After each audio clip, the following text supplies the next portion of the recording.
वर्ष लाग्छ धेरै ठाउँमा छ। अब टेक्नोलोजीमा हामी अपडेट छैनौँ यो कुराहरूमा पनि। सबभन्दा पहिलो कुरा चाहिँ के हो भने अब स्कुलमा म त अहिले के भन्छु भने टिचरहरूले नपढ्ने भने स्कुल झन् धेरै गाह्रो हुँदै जान्छ। हामी ट्रेनिङ लिन अल्छी गर्छौँ। आज पनि धेरैलाई बिहानदेखि बढेन भइसकेको हुन सक्छ। अब यो त रेगुलर लिने स्कुल भएको हुनाले त्यो धेरै फिल नहुन सक्छ। धेरै स्कुलमा ट्रेनिङ टिचरले सुन्नै चाहँदैन। केही कुरा नयाँ कुरा एप्लाई गर्न यो आवश्यकतै ठान्दैन। अनि के भएको छ अब प्रब्लम परेको छ। र अहिले प्यारेन्टिङमा पनि हामी धेरै भन्छौँ यो प्यारेन्ट्सलाई प्यारेन्टिङ ट्रेनिङ भन्ने भन्दैन। एउटा टिचर पढ्ने टिचर तपाईँहरूको जुन बच्चा यही स्कुलमा पढ्दैछ या अरू बोर्डिङमा पढ्दैछ भने तपाईँको छोराछोरीले पनि पढ्ने टिचर पाएको छैन। कुनै जमानामा पास गरेको टिचर तपाईँको बच्चाले आज अहिलेको बच्चाले पाइरहेछ। अनि त्यो बच्चालाई उसले के गर्छ भोलि गएर? तपाईँको आफ्नो छोराछोरीले पनि पढ्ने टिचर पाएको छैन, अपडेट हुने टिचर पाएको छैन, नयाँ कुरा क्लासमा लाने टिचर पाएको छैन।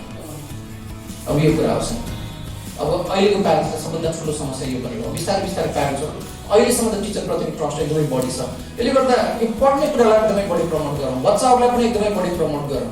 अब ट्रेनिङ लिने कुरा मलाई लाग्छ अब तपाईँहरू जुन यो पहिलेदेखि म ट्रेनिङ लिएको बेला यहाँहरू धेरै अपडेट पनि हुन्छ, तर त्यसमा बानी पारिएन भने यो चाहिँ सबभन्दा गाह्रो छ। अहिलेको टाइममा सबभन्दा बढी स्कुलको प्रिन्सिपल फाउन्डरहरूले ध्यान दिनुपर्ने कुरा के हो भन्दा टिचरहरूलाई एकदमै बढी अपडेट गराउनु चाहिँ एउटा छ। बरु घरमा पठाउनु नभने स्कुलमा बरु ट्रेनिङहरू दिन सक्छौँ। हरेक महिना कुनै न कुनै क्लासहरू हुनसक्छ यो चाहिँ, किनकि स्कुल भनेको एकदमै तीव्र गतिमा दौडिनुपर्छ।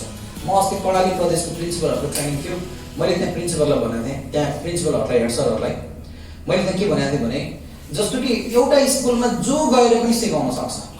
लमाई एरियाको ट्राफिक या प्रमुखको छ या ट्राफिक ऊ आएर पनि महिनामा एकपटक उसले पनि क्लास लिन सक्छ सक्दैन?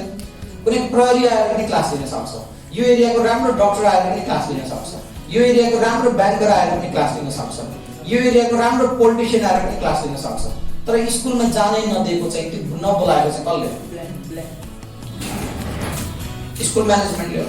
यसले गर्दा के हो स्कुल अब रोक्नै मिल्दैन। स्कुलहरूको क्लास देख्छु अब सबै प्रोग्रामहरू लगातार चलिरहन्छ। अब त्यहाँ कम छन् भयो छँदैछन् भन्दा पनि मिल्दैन, तर एकदमै थोरै छ। अनि नयाँ कुरा क्लासरुममा पुग्दैन त्यो भएको छ। सबभन्दा अहिलेको मेजर प्रब्लम टिचर र प्यारेन्ट्सले नपढेर बच्चाले पढेन। के मान्नुहुन्छ यहाँलाई? यो तपाईँको स्कुलमा त समस्या नभन्नुहोस्, ओभरअल हामी त नेपालभरि नै पुग्दैछौँ भनेको यो ओभरअलमा यो समस्या पाउनु चाहिँ पाउनुहुन्न।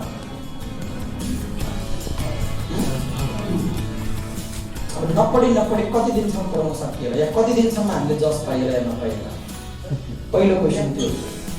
म पढ्ने अपडेट हुने गर्छु, म नपढ्ने मान्छे नयाँ कुरो अहिले अनलाइनको बेलामा के भन्दा बढी सिक्नु पर्यो।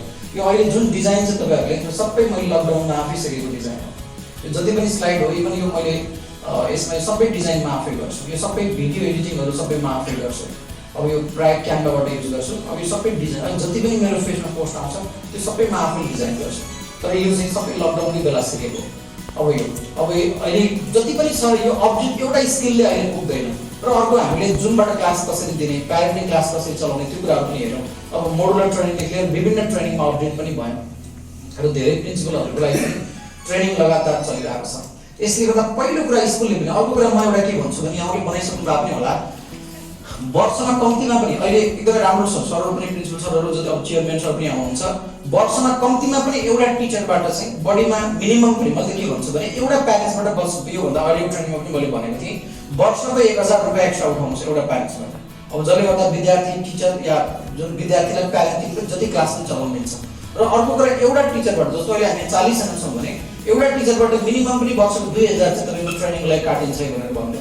वर्षको 2000 जम्मा भनेपछि ट्रेनिङको लागि भनेपछि त्यसले अब सर्टेन स्कुलले थप्छ भनेपछि हामीलाई नर्मली चाहिँ 1-1.5 लाख ट्रेनिङको लागि छुट्याउन सक्छौँ। र सबै ट्रेनिङमा पैसा तिर्नु पर्दैन, विभिन्न एक्टिभिटिज हामीले तयार गर्न पनि सक्छौँ।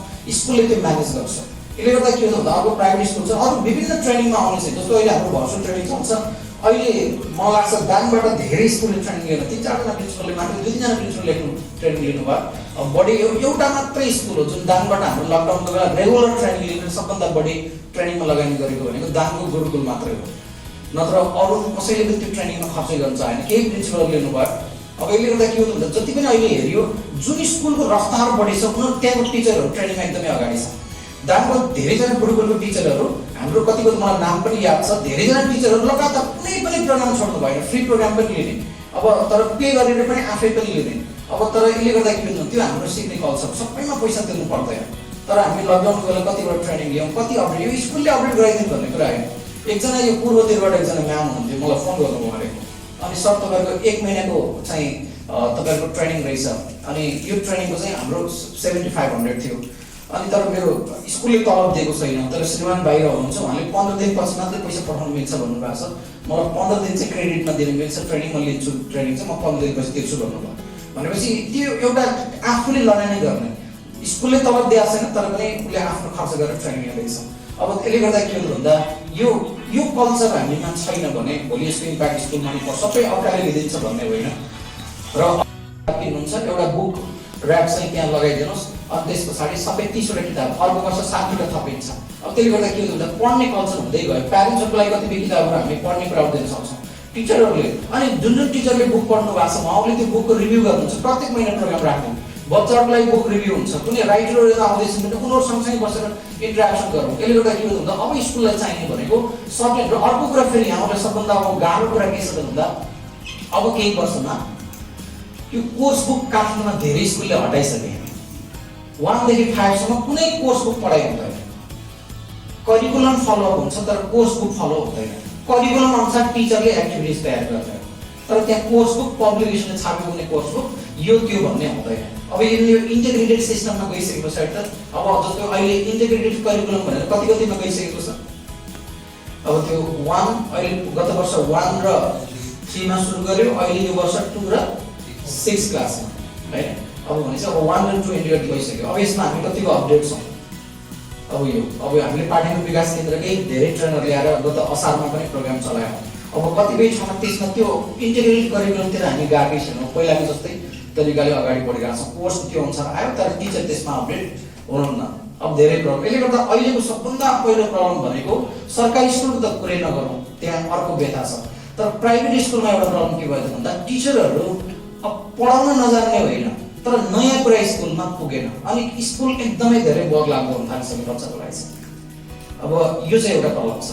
यसलाई चाहिँ यो छुट्टै प्याकेजै तयार गर्नुपर्ने देखिन्छ। त्यसलाई बजेट कसरी हुन्छ, टिचरबाट कति इन्भेस्ट गर्ने, वर्षमा कुन टाइपको ट्रेनिङहरू चलाउने, अनि त्यसपछि यो कुराहरू चाहिँ अहिले प्रशस्तै चाहिने देखिन्छ। सबभन्दा फर्स्ट नम्बर। अनि प्यारेन्ट्सलाई पनि प्यारेन्टिङ क्लासहरूदेखि लिएर अपडेट हुने विभिन्न एक्टिभिटिजमा हामी प्यारेन्ट्सहरूलाई सहभागी गराउन सक्छौँ।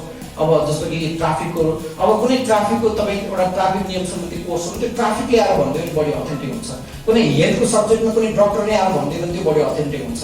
अब कुनै वकिललाई ल्याउन सक्छौँ भनेको स्कुलमा फ्रिक्वेन्टली बाहिरको व्यक्तिहरू पनि भिजिट गराउन सक्छौँ। अब कति यहीँ लोकल लेभलमा हुन्छन्, कति चाहिँ अब बाहिरबाट आउँछन्। यसले गर्दा पहिलो कुरा अब यो जति पढ्छौँ यसले पोजिटिभिटी पनि अगाडि बढाउन सकिन्छ।